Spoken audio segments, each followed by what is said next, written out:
ஒரு சிறிய கிராமத்துல குப்பன் என்ற ஒரு விவசாயி தன்னோட மனைவியோட வாழ்ந்து வந்தா. அவன் நல்ல மனசுக்காரன் தான், ஆனா கொஞ்சம் முட்டாள்தனமும் அதிகமா. அவன் எதையும் யோசிச்சே செய்ய மாட்டான். கிராமத்துல உள்ள எல்லாரும் அவனை முட்டாள் குப்பன்னு தான் அழைப்பாங்க. ஒரு நாள் காலையில குப்பன் தான் புதுசா வாங்கின வயலுக்கு தனக்குத்தானே இப்படி பேசிக்கிட்டு போனா. இன்னைக்கு நல்ல வேலை பண்ணணும், மழை வரப்போகுது போல இருக்கு. இந்த சமயத்துல விதை போட்டா நல்ல லாபம் கிடைக்கும். அதை விட ஒரு நல்ல யோசனை ஒண்ணு இருக்கு, அதையும் இன்னைக்கு செயல்படுத்திட வேண்டியிருந்தா. அந்த நேரத்துல குப்பனோட நண்பன் ராமு அவன் எதிரே வந்தா. குப்பனை மறிச்சு இப்படி கேட்டா, டேய் குப்பா, என்னடா தனியா பேசிக்கிட்டு போற? நீ இன்னைக்கு உன்னோட நிலத்துல என்ன வேலை செய்யலாம்னு இருக்க? நான் இன்னைக்கே விதைய போட்டு நாளைக்குள்ளேயே அறுவடை பண்றது போல ஒரு ஐடியா வச்சிருக்கேன்டா. அதை தான் போய் இப்போ பண்ண போறேன். இதை கேட்ட ராமு அதிர்ச்சி அடைஞ்சா. அட முட்டாள் குப்பா, விதை போட்ட உடனே அறுவடை பண்றது சாத்தியமே இல்லாத ஒண்ணுடா. பயிர் வளர நேரம் எடுக்கும், அது ஒரு நாள் வேலை இல்லடா, புரிஞ்சிக்கோ. ஏன் முடியாது? நான் விதைய போட்டதும் அதுக்கு இன்னைக்கே எல்லா தண்ணியையும் ஊத்தி வேகமாக வளர வைப்ப. தினமும்லாம் முட்டாளுங்க தான் தண்ணியை ஊத்துவாங்க. நான் வயலுக்கு தேவையான தண்ணியை மொத்தத்தையும் இன்னைக்கே பாய்ச்ச போறேன். நீங்க எல்லாம் இவ்வளோ நாளா இந்த விஷயம் தெரியாம இருக்கீங்க. குப்பை இப்படி பேசுறத கேட்டு என்ன இந்த காலத்திலயும் இப்படி முட்டாள இருக்கான்னு நினைச்சா. ஆனா எதையுமே கண்டுக்காம குப்பன் தன்னோட வீட்ல இருந்து எடுத்து வந்த கேரியர் கப்புல கேணியில இருந்து எடுத்த தண்ணிய வயல்ல ஊத்துறதுக்கு ரொம்பவும் ஆர்வமா போனா. அப்போ அவ வயலுக்கு பக்கத்துல வேலை பார்த்த பெரியவர் ஒருத்தர் குப்பனை பார்த்து இப்படி கேட்டாரு. டேய் குப்பா, என்னடா பண்ணிட்டு இருக்க? தண்ணியெல்லாம் மொண்டுட்டு வந்து ஊத்துறியே, இவ்ளோ தண்ணி வயலுக்கு ஆகாதுடா. ஐயா, உங்களுக்கு எதுவும் தெரியாது. நான் தண்ணி ஊத்துறதே செடிங்க நல்லா வளரணும்னு தான். நாளைக்கு காலையில மட்டும் பாருங்க என்னோட வயல் எப்படி இருக்குன்னு. குப்பை பேசுறத கேட்டு அந்த பெரியவர் மனசுக்குள்ள இப்படி நினைச்சாரு. இந்த முட்டாள் கிட்ட என்ன சொன்னாலும் எதுவும் ஆக போறதில்ல. அங்க பாரு, தண்ணிய கூட ஏதுல மொண்டு ஊத்துறான்னு பானையில. மொண்டு ஊத்தாம கேரளி கப்புல மொண்டு ஊத்தும் போதே தெரியுது இவ எவ்வளோ பெரிய முட்டாள்னு. இவங்கிட்ட பேசி ஒன்னும் ஆக போறது இல்ல. என்னங்க இவ்வளவு தண்ணி எதுக்கு? எங்க எடுத்துட்டு போறீங்க? நம்ம வயல்ல விதைய போட்டதும் இந்த தண்ணியை எல்லாத்தையும் ஒரே தடவையில ஊத்த போறேன். அப்போ அது சீக்கிரம் வளரும்ல. அதெல்லாம் சரிங்க. அதிக தண்ணி ஊத்தினா விதை அழிஞ்சிரும்னு சொல்லுவாங்க. இன்னைக்கு ஊத்துனது வரைக்கும் போதும், நீங்க ஏன் நாளைக்கு ஊத்தக்கூடாது? அப்போ குப்பன் கொஞ்சம் கராரான குரல்ல இப்படி சொன்னா.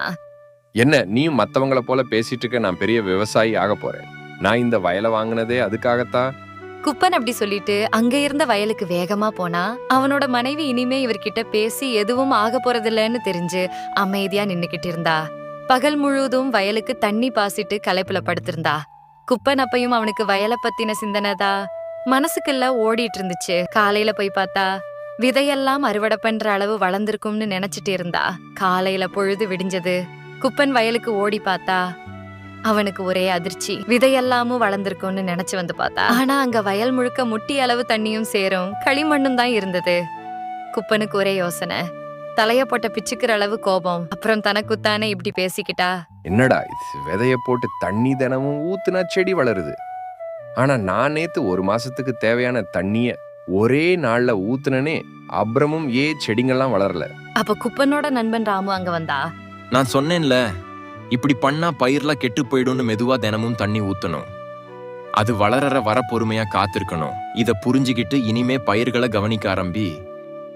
சே, நான் இவ்வளோ நாளும் எவ்வளோ பெரிய முட்டாள இருந்திருக்க. இனிமே நான் இப்படி பண்ண மாட்டேன். நான் வேற ஒரு நல்ல யோசனை வச்சிருக்கேன்.